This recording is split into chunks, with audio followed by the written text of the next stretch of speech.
नमस्कार दोस्तों, हम लेकर आ चुके हैं आप लोगों के लिए 20 मिनट में शाम की 50 ताज़ा और बड़ी खबरें बताएंगे। दोस्तों आखिरकार कैसे जो है यहाँ पर बीजेपी के ऊपर जमकर गरजे किसान नेता राकेश टिकैत। कहा बीजेपी ने की है किसानों से वादा खिलाफी, मोदी सरकार में मचा हड़कंप। आखिरकार क्यों दोस्तों? असदुद्दीन ओवैसी ने बता दिया बीजेपी को हिंदुत्व की राजनीति वाला।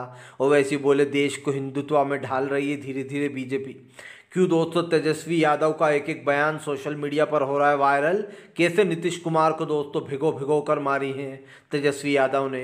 और आखिरकार कैसे दोस्तों सोशल मीडिया पर छाए राहुल गांधी। बीजेपी के कार्यकर्ता आए थे विरोध करने लेकिन बन गए राहुल के फैन। तमाम बातों पर होगी चर्चा। कैसे इजराइल ने दोस्तों कल मस्जिदों पर हमला कर दिया जिसके बाद कई मुस्लिम घायल हो गए। तमाम मुद्दों पर बात, लेकिन उससे पहले अगर आपने अब तक हमारे चैनल को सब्सक्राइब नहीं किया है तो कर लीजिए। पास में एक घंटी आएगी, इसको भी दबाइए ताकि हमारे हर वीडियो की जो अपडेट है दोस्तों वो आप तक मिल पाए। दरअसल दोस्तों आपको बताते चलें, फिलहाल बीजेपी के ऊपर जमकर गरजे किसान नेता राकेश टिकैत। किसान नेता राकेश टिकैत बोले सरकार ने वादा खिलाफी की है। हालांकि हम आपको बताते चले दोस्तों, किसान नेता राकेश टिकैत ने ऐलान किया था कि इस दिन पूरा भारत बंद है, लेकिन आपको बताते चले दिल्ली कुंज में बताया जा रहा है राकेश टिकैत का मोर्चा शामिल नहीं है। कई मोर्चे हैं जो इस आंदोलन में शामिल हैं पर राकेश टिकैत का नहीं। आपको बताते चले अब की बार कई संगठनों ने दूरी बना ली क्योंकि दो फाड़ हो गई थी किसान आंदोलन के दौरान ही। कई संगठनों ने चुनाव लड़ लिया था और कईयों को निकाल दिया गया था। यही कारण था जो कई किसान अलग अलग हो गए थे, बट गए थे।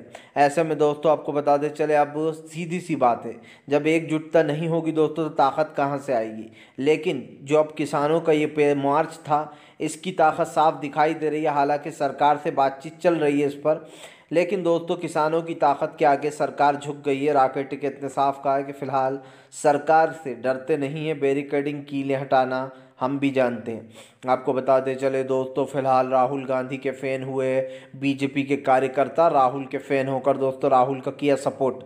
दरअसल आपको बताते चले दोस्तों, जब राहुल गांधी की यात्रा छत्तीसगढ़ पहुंची तो राहुल गांधी का विरोध करने आए थे बीजेपी के कार्यकर्ता। जैसे ही दोस्तों उन लोगों ने राहुल गांधी को देखा तो राहुल गांधी के फैन हो गए और राहुल गांधी से हाथ भी मिलाया। आपको बताते चले दोस्तों, राहुल गांधी का विरोध करने आए जो भी बीजेपी के कार्यकर्ता थे उनको जो है यहाँ पर पलटी मार दी उन्होंने और राहुल के ही फैन हो गए।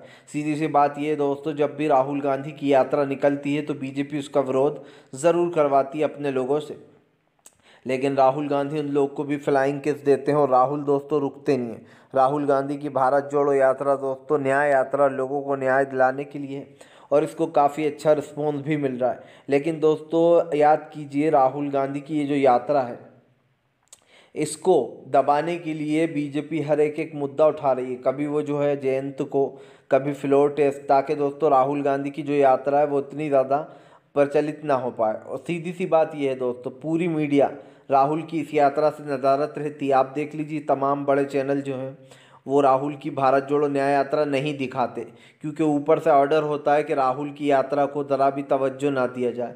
अगर अभी यही काम प्रधानमंत्री नरेंद्र मोदी कर रहा होते, एक दिन की भी यात्रा निकाल रहा होते, तो दोस्तों पूरी की पूरी बीजेपी जुट जाती नरेंद्र मोदी की इस यात्रा को दिखाने में और कहते देखिए प्रधानमंत्री में जन सैलाब उमड़ पड़ा, लोग जो है भीड़ लगा रहे हैं। लेकिन दोस्तों कहते हैं ना कि जब कांग्रेस जीती थी उस वक़्त मीडिया भी नहीं हुआ करती थी, तब भी कांग्रेस जीत जाती थी। अब हालांकि माहौल अलग हो चुका है, बीजेपी ने हर संस्था को, हर चीज़ को ख़रीद रखा है, लेकिन उसके बावजूद भी दोस्तों सवेरा ज़रूर होगा क्योंकि अंधेरा कितना ही गहरा क्यों ना हो, दिन ज़रूर होता है। और अभी वो अंधेरा चल रहा है मोदी नाम का। जिस दिन दोस्तों ये अंधेरा हट जाएगा, दिन अपने आप हो जाएगा और वो दिन ज़रूर आएगा। वो दिन ज़रूर आएगा जब भाजपा को सत्ता से जाना ही होगा। वो कितना ही बड़ा हिंदुत्व का साम्राज्य बना ले, लेकिन दोस्तों खुद आप समझिए जो लोग बीजेपी को सपोर्ट करते हैं, अगर वही बीजेपी को उखाड़ कर ना फेंकें तो आप कहना। आपको बता दे चले दोस्तों, फिलहाल बीजेपी के ऊपर जमकर गरजते हुए नजर आए जो है दोस्तों असदुद्दीन ओवैसी बोले बीजेपी हिंदुत्व की राजनीति कर कर देश को हिंदू राष्ट्र बनाने की कोशिश में है।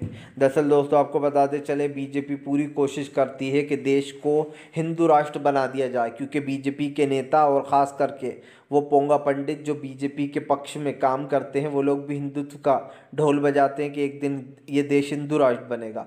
हालांकि ये उनका सपना है, ये कभी हो नहीं सकता है। क्योंकि हमारा देश एक सेकुलर कंट्री में आता है। यहाँ पर सभी धर्म समाज के लोग रहते हैं और यहाँ का भाईचारा बड़ा है। लेकिन दोस्तों एक चीज़ को आपने नोटिस नहीं किया होगा, इस सरकार की नाकामी जो है वो साफ दिखाई देती है। सरकार को दोस्तों किसी मेन मुद्दे पर चुनाव नहीं लड़ती, ना वो जो है यहाँ पर महंगाई, गरीबी, बेरोजगारी इन जैसे मुद्दों को तो नज़रअंदाज कर देती है। चुनाव लड़ने के लिए वो मंदिर और मस्जिद को ले आती है बीच में। यही कारण है दोस्तों जो कई हिंदू बीजेपी को वोट देते हैं। कई हिंदू भाई ऐसे हैं जो सिर्फ बीजेपी को लिए इसीलिए सपोर्ट कर रहे हैं कि उन्हें लगता है, बड़े अफसोस की बात है, उन्हें लगता है कि मुस्लिमों को टाइट कर कर रखती है बीजेपी। आप देख लीजिए, मस्जिदों पर बुलडोज़र चल रहे हैं, मदरसे गिराए जा रहे हैं दोस्तों। लेकिन क्या यही कार्रवाई किसी मंदिर पर हुई? नहीं हुई। क्यों नहीं हुई? क्योंकि दोस्तों बीजेपी को वोट ही वहाँ से मिल रहा है। अगर बीजेपी ने ऐसा कुछ किया तो बीजेपी का जो मिलता जुलता वोट है वो पूरा वोट चले जाएगा। बीजेपी बहुत चालाकी से काम कर रही है। उसे हिंदू भाइयों से भी कुछ नहीं लेना है दोस्तों, उसे किसी से कुछ नहीं लेना है। उसको सिर्फ लेना है तो वोटों से लेना है। वोट लेने के लिए ये गंदी राजनीति की जाती है ताकि दोस्तों देश में एक भाईचारे को ख़त्म किया जाए और एक खाई खड़ी कर दी जाए। इसीलिए असदुद्दीन ओवैसी ने बीजेपी को जमकर लपेटा और साफ कहा कि बीजेपी देश के लोकतंत्र को ख़त्म करने में जुड़ गई है। आपको बताते चले दोस्तों, लोकसभा चुनाव से पहले कांग्रेस का बड़ा ऐलान। जयराम रमेश बोले 2003 में भी कांग्रेस राजस्थान, छत्तीसगढ़ और मध्य प्रदेश हार गई थी, लेकिन उसने गठबंधन की केंद्र सरकार बनाई। उन्होंने कहा कि बीजेपी और इंडिया गठबंधन के बीच में जो मुकाबला है ये इंडिया गठबंधन ही जीतेगा। जयराम रमेश ने कहा कि फ़िलहाल 2024 में 20 साल बाद वो जो फिल्म थी उसका इतिहास दोहराया जाएगा। और उन्होंने कहा कि 24 में अब हमारी सरकार बनने जा रही है। जाहिर सी बात दोस्तों, इस बार इंडिया गठबंधन को कई लोगों ने कई चीज़ें उड़ाई हैं कि इंडिया गठबंधन कमज़ोर हो रहा है, ये हो रहा है, टूट रहा है। लेकिन दोस्तों आप देखना, जब इंडिया गठबंधन मिलकर चुनाव लड़ेगा और ये सारी बातें सच होंगी दोस्तों, तो मोदी सरकार को खुद पता है। आप समझिए, जहाँ पर आग लगती है वहीं से धुआं उठता है, सीधी सी बात है। अगर मोदी सरकार को दोस्तों इंडिया गठबंधन का डर नहीं होता तो वो नीतीश को क्यों अपने साथ लाते? अभी 1-2 दिन पहले तक तो गृह मंत्री अमित शाह कह रहे थे कि नीतीश जी के लिए हमारे दरवाजे बंद हो चुके हैं। फिर कैसे अचानक दरवाज़ा खुल गया दोस्तों? यही नहीं, आप समझिए, ये तमाम जो मुद्दे हैं दोस्तों जिन पर हम बात कर रहे हैं, इससे सरकार को एक सबक मिलेगा। सरकार अच्छे से जानती है कि वो इंडिया गठबंधन से मुकाबला नहीं कर सकती, क्योंकि सब बड़ी पार्टियां दोस्तों इंडिया गठबंधन में शामिल हैं।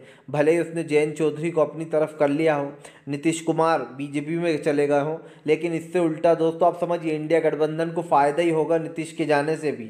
क्योंकि दोस्तों तेजस्वी यादव बिहार में और मजबूत हो गए, और ख़ास करके इंडिया गठबंधन भी, प्रधानमंत्री कहते हैं मुझे किसी की ज़रूरत नहीं है, तो फिर क्यों आप नीतीश को तोड़ रहा हो, क्यों जयंत को अपनी तरफ ले रहा हो? क्योंकि आपको पता है कि आप कमज़ोर हो, आप इस बार चुनाव हार सकते हो, क्योंकि 10 साल में आपने ठन ठन गोपाल दिया है लोगों को। आपको बताते चले दोस्तों, फिलहाल बीजेपी के ऊपर फट पड़े तेजस्वी यादव, नीतीश को भिगो भिगो कर मारी चप्पलें दोस्तों। दरअसल दोस्तों तेजस्वी यादव सोशल मीडिया पर हीरो बन गए। तेजस्वी यादव को वो बयान वायरल हो रहे हैं जब दोस्तों उन्होंने अहम बयान दिए। मैं आपको बताता हूँ तेजस्वी ने क्या कहा। दरअसल दोस्तों तेजस्वी यादव ने सरकार को घेरते हुए कहा कि सरकार ने आम इंसान, आम जनता और ख़ास करके दोस्तों बिहार में कुछ काम नहीं किया था।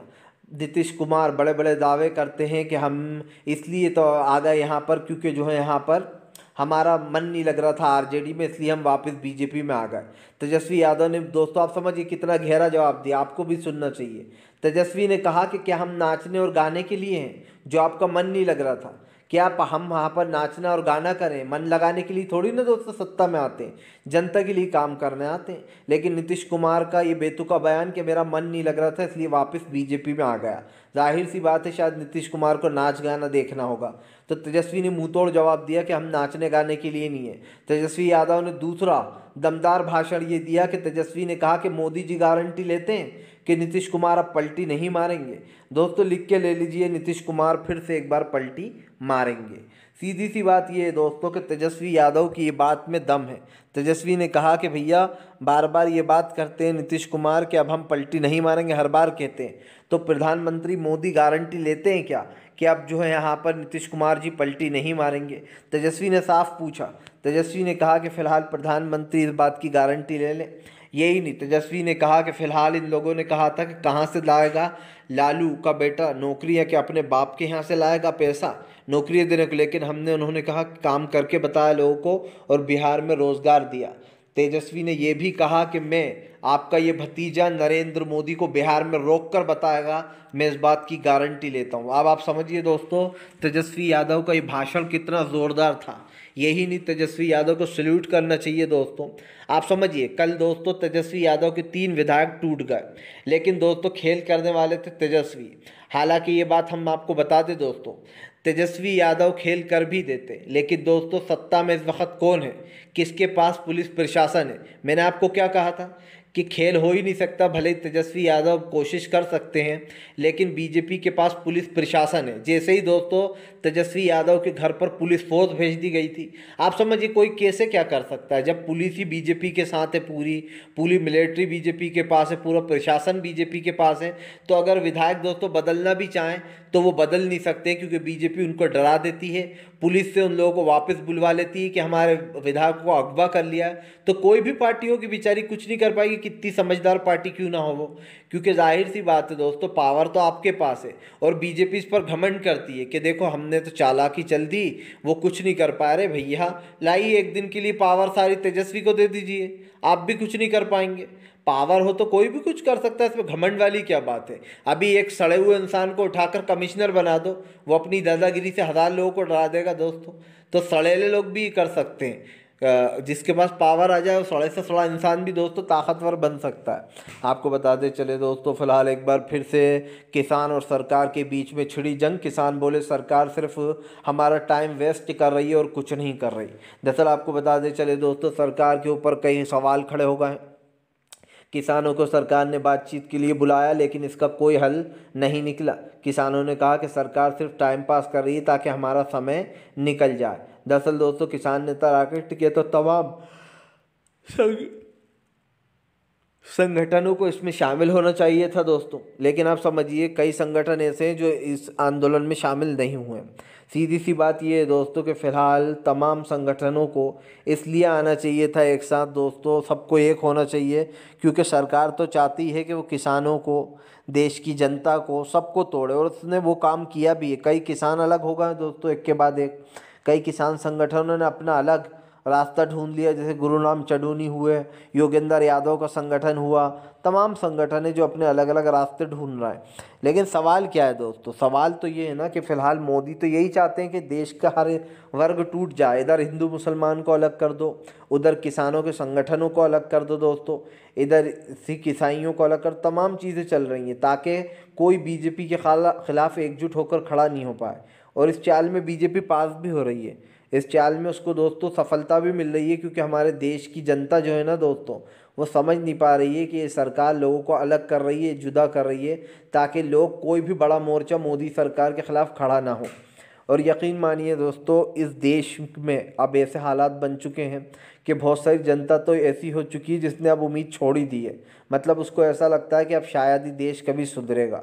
लेकिन दोस्तों जो लोग ऐसा सोचते हैं वो बहुत गलत हैं, क्योंकि दोस्तों इस देश में अंग्रेज़ों ने इतने साल राज किया, उन्हें भी ऐसा ही लगता था कि हमें कोई नहीं हरा पाएगा, कोई नहीं हटाएगा। लेकिन गांधी ने सिर्फ एक डांडी के बल पर उन लोगों को, आप समझिए, देश से बाहर कर दिया था।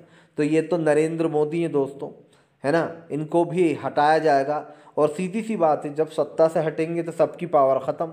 जो लोग आज इतरा रहे हैं दोस्तों, बीजेपी के लोग ढिंढोरे पीट रहे हैं, हम ये कर रहे हैं वो कर रहे हैं, जैसे ही दोस्तों सत्ता से बाहर गए, न सिर्फ ये मीडिया इनका साथ छोड़ देगी, बल्कि दोस्तों आज जो मीडिया दलाली कर रही है, कल वही मीडिया बीजेपी की बुराई भी करेगी।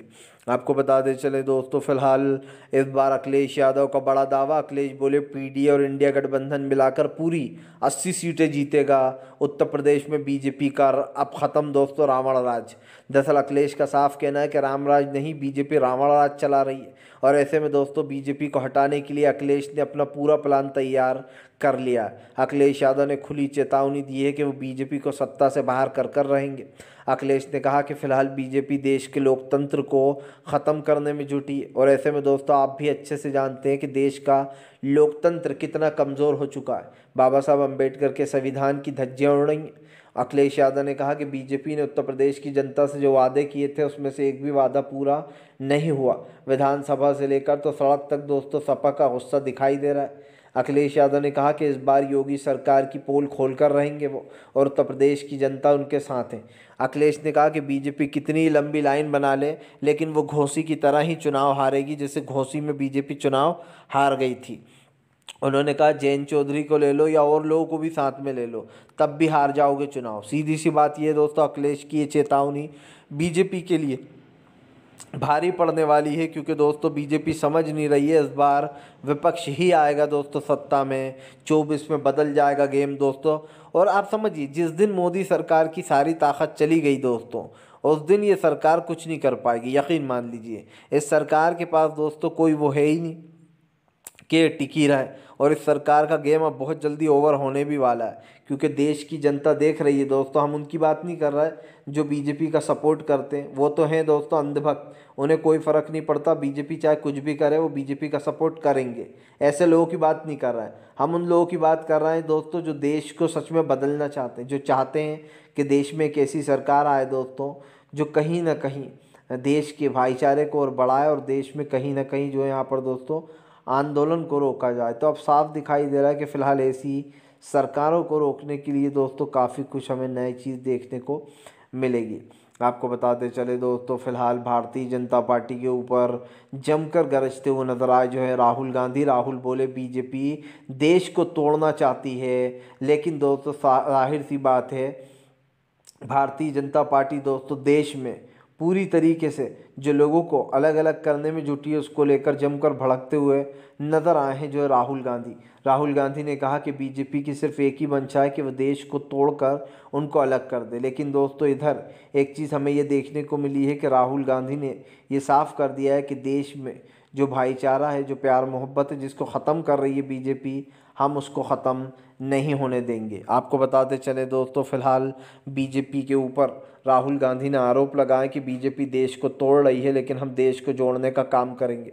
राहुल गांधी ने कहा कि इस सरकार की सिर्फ एक ही मंशा है, देश के लोगों को अलग कर कर दोस्तों खुद की राजनीति को चमकाना, लेकिन इस राजनीति से भी जनता को ज़रूर दोस्तों वो मिलेगा।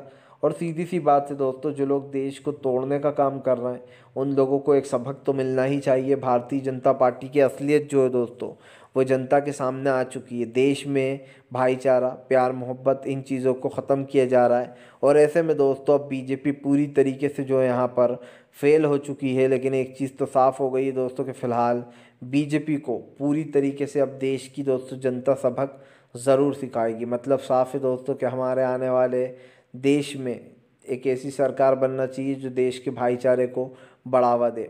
आपको बता दें चले दोस्तों, किसानों के समर्थन में उतरा अरविंद केजरीवाल। केजरीवाल ने बीजेपी को जमकर लपेटा। अरविंद केजरीवाल ने बीजेपी के ऊपर हमला बोलते हुए कहा कि बीजेपी सिर्फ देश के लोकतंत्र को ख़त्म करना चाहती है। उन्होंने कहा कि किसानों से किए गए वादों को बीजेपी मुकर रही है। केजरीवाल ने आरोप लगाया कि बीजेपी ने किसान से कई वादे किए थे, जिन वादों को उन्होंने पूरा नहीं किया। अरविंद केजरीवाल ने बीजेपी को जमकर लपेटते हुए कहा कि भारतीय जनता पार्टी इस देश के किसान हर वर्ग के साथ धोखा कर रही है, और ये सरकार जो है दोस्तों वो ख़ास करके किसान विरोधी सरकार बन चुकी है। सीधी सी बात है, जो किसानों को दोस्तों सपोर्ट चाहिए उनको कोई सपोर्ट नहीं मिल पा रहा। और सरकार की नीतियां हैं क्या, ये सबसे बड़ा सवाल उठता है दोस्तों। सरकार आज पूरी तरीके से हमारे देश में जो हो रहा है दोस्तों उसको रोकने के लिए जो सरकार कर रही है उसमें कई बड़े सवाल खड़े होते हैं। और आप भी समझ सकते हैं दोस्तों कि ये बात मैं क्यों कह रहा हूँ। भारतीय जनता पार्टी को दोस्तों कुछ समझ में आता नहीं है, वो देश की राजनीति को कहीं ना कहीं एक अलग मोड़ पर लेकर जा रही है, और इससे हमारे देश का दोस्तों नुकसान ही हो रहा है, कोई फ़ायदा नहीं हो रहा है। इसीलिए जो है यहाँ पर अब किसानों के और तमाम लोगों के मुद्दे जो हैं वो देश में उठ रहे हैं।